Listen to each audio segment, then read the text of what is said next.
to share this with you. We use a dry erase board to structure a person's flesh as they're sharing their history. So you're very familiar, I'm sure, with this diagram. So this person comes in and they're sharing their history, and I'm writing down their feelings and their beliefs and also putting their flesh at the bottom of the diagram.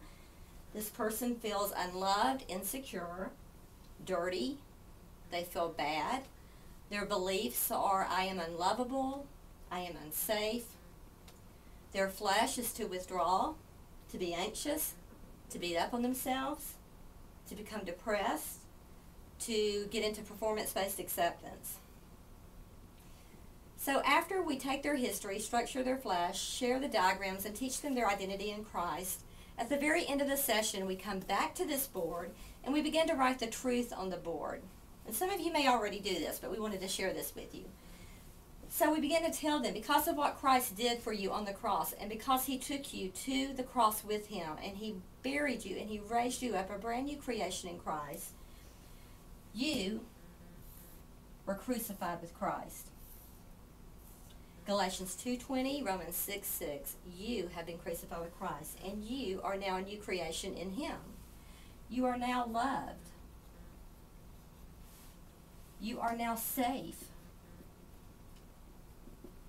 You are now holy. You are righteous. You are loving. And you're acceptable. What is true about Jesus is now true about you. And at the cross, Jesus says he buried you with him and he raised you up a brand new person. And the truth about you is what is true about Jesus. So in reality, what Jesus did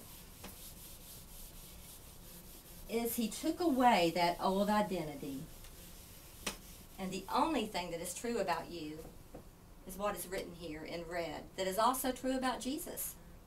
Now that doesn't mean that our past is totally wiped away and it doesn't affect us anymore.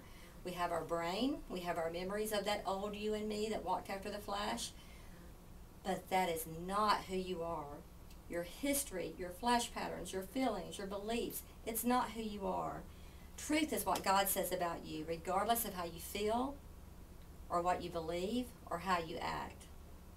So we're having a lot of neat times with our counselees doing this little demonstration, and it's great to see the tears fill their eyes as they begin to see that the old them was really wiped away and that the truth about them is what we've written here in red. Now, I discovered this by mistake. I was at my church using their dry erase board, and I went to erase it, and it would not erase, and I thought I had used permanent markers, and I freaked out. But you can go to Office Depot, and you can buy something called wet erase markers. So this will erase when you put water on it. So I would encourage you to try using this, and we're having great success with it.